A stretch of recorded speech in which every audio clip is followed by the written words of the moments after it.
11 के साथ सभी महत्वपूर्ण अधिकारियों के साथ पुनः बैठक की। माननीय मंत्रीगण भी, वित्त मंत्री जी और स्वास्थ्य मंत्री जी और स्वास्थ्य राज्य मंत्री जी जो है सभी उपस्थित थे। इस बैठक में उन्होंने ये निर्देश दिया है कि प्रदेश में व्यापक संख्या में कामगार और श्रमिक वापस आ रहे हैं। ऐसे में हर जनपद में उन्होंने वरिष्ठ प्रशासनिक अधिकारी यानी वरिष्ठ आईएएस अधिकारी और पीसीएस अधिकारी विशेष सचिव स्तर के हर जनपद में भेजने का निर्देश दिया है, जो अधिकारी कमिश्नर्स की जो मार्गदर्शन है उसके अधीन काम करेंगे। आप सबको मालूम है कि प्रदेश में अब तक 50,000 से ज्यादा लोग जो है छात्र और श्रमिक लौट चुके हैं। हरियाणा से 11,000 से अधिक लोग लौट चुके हैं, मध्य प्रदेश से 6,000 से अधिक लौट चुके हैं, राजस्थान से करीब 11,000 से अधिक लौट चुके हैं, उत्तरांचल से 1,500 लौट चुके हैं, कोटा से छात्र करीब 12,000 लौट चुके हैं, प्रयागराज के छात्र ही हमारे प्रदेश के 15,000 अगल बगल के आसपास के जनपदों में जा चुके हैं। और गुजरात से अब तक 2 ट्रेन हमारी जो है आगरा और कानपुर आ चुकी हैं और अहमदाबाद, बनासकांठा, बड़ौदा, नाडियाड, साबरमती और खेड़ा साबरमती 5 ट्रेनें हमारी गुजरात से चल चुकी हैं, जो अलग अलग स्थानों पर यथा आगरा, लखनऊ, गोरखपुर, जौनपुर जो है पहुंच रही हैं। तो ऐसे में भारी संख्या में हमारे श्रमिक और हमारे साथी जो कामगार हैं वो आ रहे हैं। आपने देखा लखनऊ में जो ट्रेन आई, बहुत व्यवस्थित रूप से जो है हर श्रमिक का उतरकर उनका मेडिकल चेकअप हुआ, उनको भोजन आदि कराया गया और फिर व्यवस्थित रूप से रोडवेज की, यूपी रोडवेज की बसों को से उनको जो है अपने घर भेजा गया। अपने घर यानी पहले अपने जिले में जाएंगे, जिले में वहां पर जिलाधिकारी रिसीव करेंगे, फिर उनकी एक बार चेकिंग होगी और फिर उसके बाद वहां चेकिंग करने के बाद जिनका कोई भी सिम्टम या आदि नहीं होगा वो होम क्वारंटाइन में जाएंगे। ये व्यवस्था कर दी गई है। गुजरात के अलावा महाराष्ट्र से हमारी 2 हमारी ट्रेन आ चुकी हैं, वसई से आ चुकी है गोरखपुर, भिवंडी से गोरखपुर आ चुकी है। दोनों में जो है लगभग 1073 और 1200 यानी लगभग 2273 से अधिक लोग आ चुके हैं और 2 ट्रेन हमारी नागपुर से और अमरावती से लखनऊ ऑलरेडी आ रही हैं। हम लोग जो है अभी तक जो व्यवस्था कर रहे हैं, हम आपको पूरी रूपरेखा माननीय मुख्यमंत्री जी की बताना चाहेंगे और ये हर प्रदेश के लिए उन्होंने आदेश किया है कि वहां से ट्रेन से लाने की व्यवस्था की जाए। मुख्यमंत्री जी ने कहा है इस काम को अगले 10 से 15 दिन में जल्दी से जल्दी इसको किया जाए। कल शाम को उन्होंने 6 बजे मुख्य सचिव, डीजीपी, सभी संबंधित प्रमुख सचिव और अपर मुख्य सचिव और ट्रांसपोर्ट सचिव के साथ बैठक की और ये निर्देश दिया कि प्रत्येक मंडल में कम से कम 1 ट्रेन जरूर आ जाए, यानी लगभग 18 से 20 ट्रेन मिनिमम जो है प्रतिदिन आ जाए। ये निर्देश उन्होंने दिया है। उसी कड़ी में महाराष्ट्र से लगभग 6 ट्रेन हम डेली मंगा रहे हैं, गुजरात से 6 ट्रेन डेली मंगा रहे हैं, पंजाब से सरकार से बात हो गई है, बहुत जल्दी ही जो है लुधियाना, अमृतसर और चंडीगढ़ से भी ट्रेन जो है वहां मेडिकल चेकअप के बाद, सूची के बाद वो भी ट्रेन चलाना 1 या 2 दिन में शुरू कर देंगे।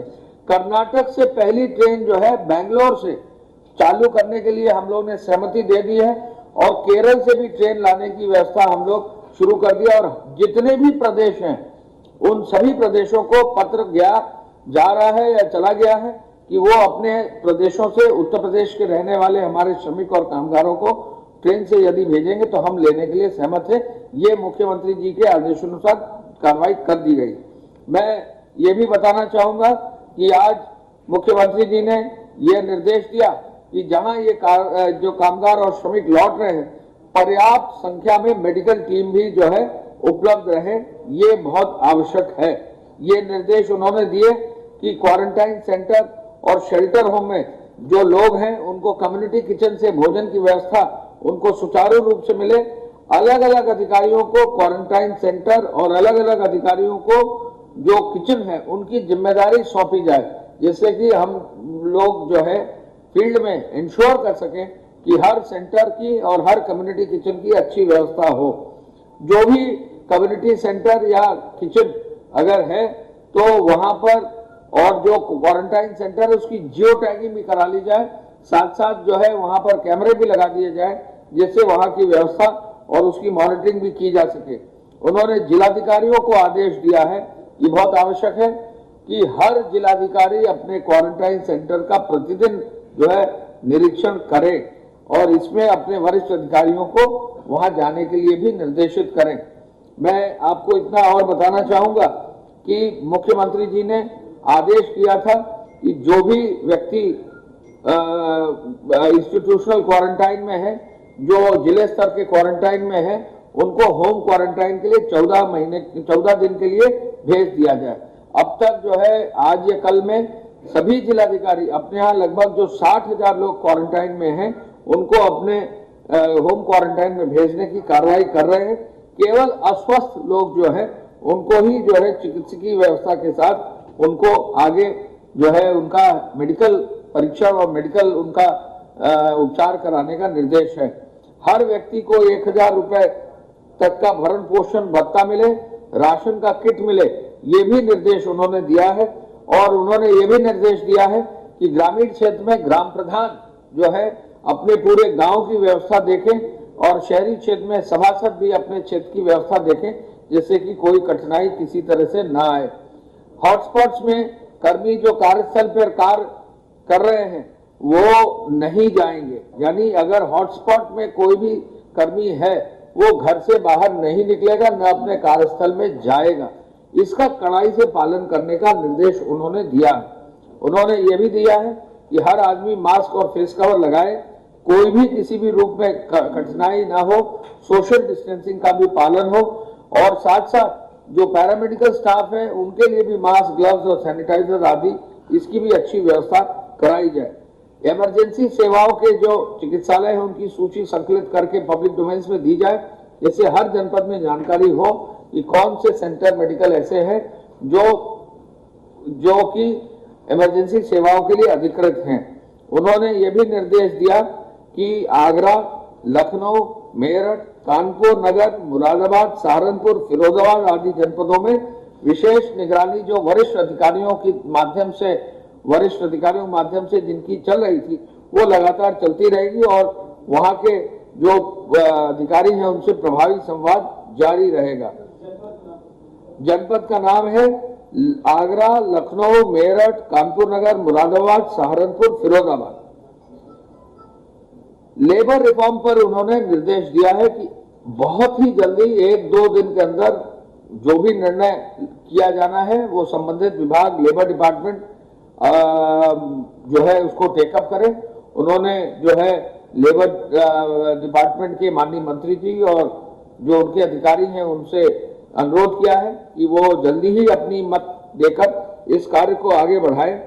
मुख्यमंत्री जी ने ये कहा है कि जब कोविड में लॉकडाउन पूरा था, अगर उस समय ईंट भट्ठा चलाए जा सकते थे, उस समय चीनी मिलों को चलाकर गन्ना पेरा जा सकता था और एक भी गन्ने के किसान को कठिनाई नहीं आई है, तो अब लॉकडाउन 3 में भी जो है उद्योगों को चलाकर किसी भी रूप में जो है किसी भी हमारे श्रमिक को, मजदूर को कोई कठिनाई ना आए, ये हर जिलाधिकारी सुनिश्चित करें। एक एक जिले में उद्योग कैसे शुरू होगा इसकी समीक्षा वो कर रहे हैं। IIDC महोदय को निर्देश उन्होंने दिया है कि एक एक जिले का समीक्षा करते हुए ये इंश्योर करें कि उद्योग वहां चले। भारत सरकार की एडवाइजरी और स्वास्थ्य विभाग ने जो एडवाइजरी दी है उसको जरूर पालन हो, लेकिन निवेश नए सिरे से जरूर आकर्षित हो और सेक्टोरियल नीतियों का भी जो है नए सिरे से जो है कार्रवाई सुनिश्चित की जाए। राजस्व वृद्धि के वैकल्पिक स्रोत के लिए कार्य योजना बहुत जल्दी बन रही है। प्रवासी कामगारों और श्रमिकों को रोजगार देने के लिए ODOP, विश्वकर्मा सम्मान, दुग्ध समितियों से जोड़ने का कार्य ये किया गया है। हमारे कुछ साथियों ने पूछा था राशन कार्ड की नेशनल पोर्टेबिलिटी के बारे में, यानी कोई भी व्यक्ति यदि किसी के पास राशन कार्ड है तो कहीं भी पूरे देश में ले सकता है। ये एक्सपेरिमेंट नेशनल पोर्टेबिलिटी का उत्तर प्रदेश में अब शुरू हो गया है, यानी महाराष्ट्र के जो लोग यहाँ उत्तर प्रदेश में थे उनको राशन उत्तर प्रदेश से पहली बार मिला है और साथ ही उत्तर प्रदेश के जो लोग गोवा और कर्नाटक में हैं अभी, उनको गोवा और कर्नाटक की सरकार की राशन कार्ड दुकानों से उत्तर प्रदेश के राशन कार्ड पर खाद्यान्न मिल गया है। तो ये नेशनल पोर्टेबिलिटी का कार्य जो है पहली बार शुरू हुआ है। इससे प्रदेश में जो मूल निवासी हैं इससे जो प्रदेश के मूल निवासी हैं उनको काफी फायदा हो रहा है। इसमें जो ये फायदा है ये अंतर जनपदी भी है, यानी कोई एक जनपद में अगर व्यक्ति है दूसरे जनपद से भी ले सकता है, एक जनपद के अंदर किसी और दुकान से भी ले सकता है, जरूरी नहीं कि वो अपनी ही दुकान से ले। तो ये जो पोर्टेबिलिटी है इसका बहुत लाभ मिला है। उत्तर प्रदेश के एक लाभार्थी हैं श्री विक्रम सिंह, उनको गोवा में, और 2 लाभार्थी वीरेंद्र प्रसाद और दीपक यादव है कर्नाटक में, उनको राशन कार्ड मिला है। और उन्होंने ये भी बताया कि 2 महाराष्ट्र के लाभार्थी राहुल वर्मा और मोहम्मद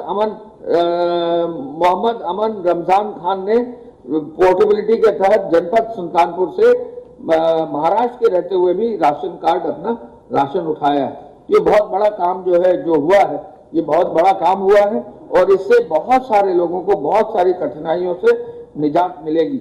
मैंने जैसा आपको बताया, गृह विभाग जो है नोडल डिपार्टमेंट है ट्रेन को लाने के लिए। कोशिश गृह विभाग की यह है कि अन्य प्रदेशों से ट्रेन से कामगारों को और श्रमिकों को लाया जाए।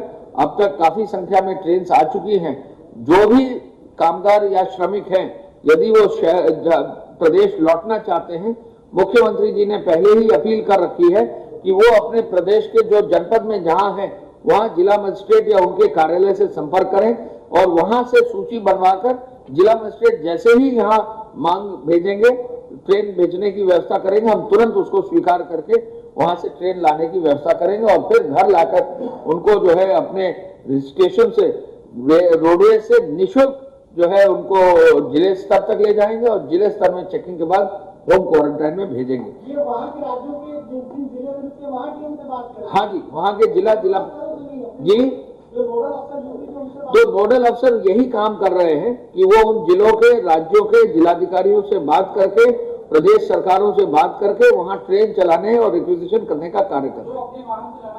जो अपने वाहन से लाना चाह रहे हैं वो भी कोशिश यही करें कि वो वहाँ पर जो है जिले स्तर पर अपनी सूची बनवाकर एक व्यवस्था के अनुरूप आए, जिससे कि अलग अलग वाहनों में उनको आना न पड़े, खर्चा भी नहीं ज्यादा पड़े। ट्रेन का किराया वो श्रमिक खुद ही दे रहे हैं और उसी तरह से आ रहे हैं। बताइए। एक धन्यवाद। प्रदेश में कोरोना वायरस के कुल एक्टिव केसेस की संख्या 1939, टोटल एक्टिव केसेस 1939। अभी तक जो लोग पूर्णतः उपचारित होकर डिस्चार्ज किए जा चुके हैं उनकी संख्या 758। ये संक्रमण कुल 64 जिलों से आए हैं। कुल संख्या 2742। पूल टेस्टिंग लगातार चल रही है। कल भी 289 पूल लगाए गए, 289, जिसमें 1397 सैंपल्स की टेस्टिंग की गई। 289 में से 15 पूल पॉजिटिव आए और 274 पूल नेगेटिव आए। कल प्रयोगशालाओं को 3328 सैंपल भेजे गए और प्रयोगशालाओं में 4021 सैंपल्स की टेस्टिंग की गई। जो पीछे का बैकलॉग था वो क्लियर हो रहा है लगातार। और अभी तक प्रदेश में टेस्ट हुए 4021 और अभी तक प्रदेश में 90,821 टेस्ट RT-PCR के माध्यम से किए जा चुके हैं। इस समय 20 प्रयोगशालाएं या तो कार्यरत हो गई हैं या बिल्कुल कार्यरत होने के कगार पर हैं। आइसोलेशन वार्ड में इस समय 2024 लोग रखे गए हैं और फैसिलिटी क्वारंटाइन में जो पॉजिटिव के कॉन्टैक्ट्स या और जो भी लोग लक्षणों वाले पाए जाते हैं जिनको रखा जाता है उनकी संख्या है 11,049। जो प्रदेश में जो संख्या इतने बड़े प्रदेश में जो संख्या सीमित रही है, उसका एक बहुत बड़ा कारण जो मेडिकल की जो टीमें हैं, बहुत बड़ी संख्या में जो उन्होंने सर्विलेंस का काम किया है, चाहे वो हॉटस्पॉट का एरिया हो कंटेनमेंट जोन में या उसके बाहर, जो घर घर जाकर के स्क्रीनिंग करते हैं, लक्षणों की जांच करते हैं, पूछते हैं, उसकी एक बहुत बड़ी भूमिका रही है। और अभी तक प्रदेश में 50,193 टीमों ने सर्वेलेंस का काम किया है। 50,193 इनके द्वारा 43,56,923 घरों का सर्वेक्षण किया गया।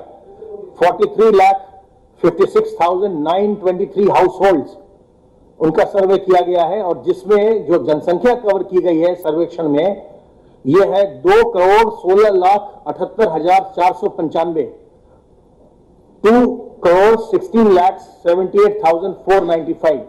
इतने आबादी को अभी तक 50,000 से ज्यादा टीमों ने कवर किया है। आपके माध्यम से एक बार फिर मैं ये अनुरोध करूं जनता से कि ये बीमारी संक्रामक है और ये किसी को भी हो सकती है।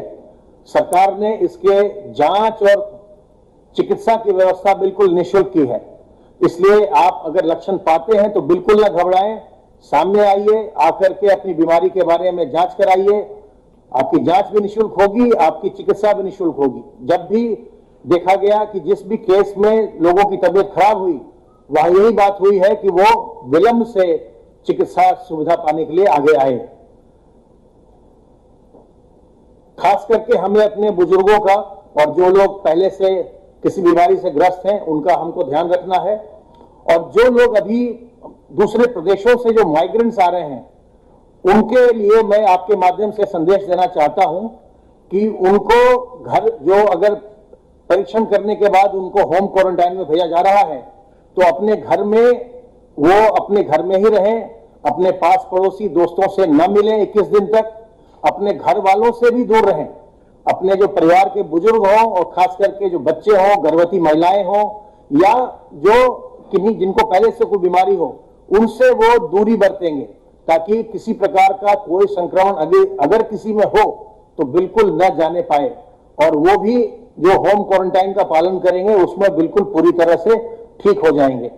आपके माध्यम से हम लोग फिर से ये सबको बताना चाहेंगे कि इस बीमारी से घबराना नहीं है, इससे सावधानी से हमें अपना बचाव करना है, और उसके लिए साबुन पानी से हाथ धोना निरंतर, उसके लिए सोशल डिस्टेंसिंग मेंटेन करना, और उसके लिए अपने फेस को कवर करना, अपने मुंह और नाक को मास्क से या गमछे से, रुमाल से, दुपट्टे से कवर करना, ये बहुत जरूरी है। और आपके माध्यम से हम फिर से एक बार उन सभी लोगों को, डॉक्टर्स को और नर्सेस को, paramedical staff, ward boy, sweepers जो कोविड केयर में लगे हुए हैं, और जो लोग इसमें पूरी टीम सर्वेक्षण में सहायता कर रही हो, चाहे वो पुलिस के अधिकारी कर्मचारी हों, चाहे राजस्व के हों, चाहे सैनिटाइजेशन जो कर रहे हैं वो लोग हों, या और जो भी लोग इसमें सहायता कर रहे हैं इस पूरे पब्लिक हेल्थ के अभियान में, जो पूरे राज्य के लिए जो दिन रात काम कर रहे हैं, उन सबको हम धन्यवाद देते हैं, उनका आभार व्यक्त करते हैं। Thank you. इसमें एक निवेदन यह है कि जो कोरोना के एक्टिव केसेस और डेथ्स और बाकी आंकड़े हैं वो जरूर प्रमाणित आंकड़े लीजिएगा। कई बार जो है गलत आंकड़े लोग चला रहे हैं, तो उसको अवॉइड किया जाए। कल जो है एक बहुत बढ़िया कार्य जो है एयरफोर्स ने किया था, हम जरूर उसकी तारीफ करना चाहेंगे कि एयरफोर्स ने बहुत अच्छा कार्य, पुष्प वर्षा भी जो है की है। Thank you.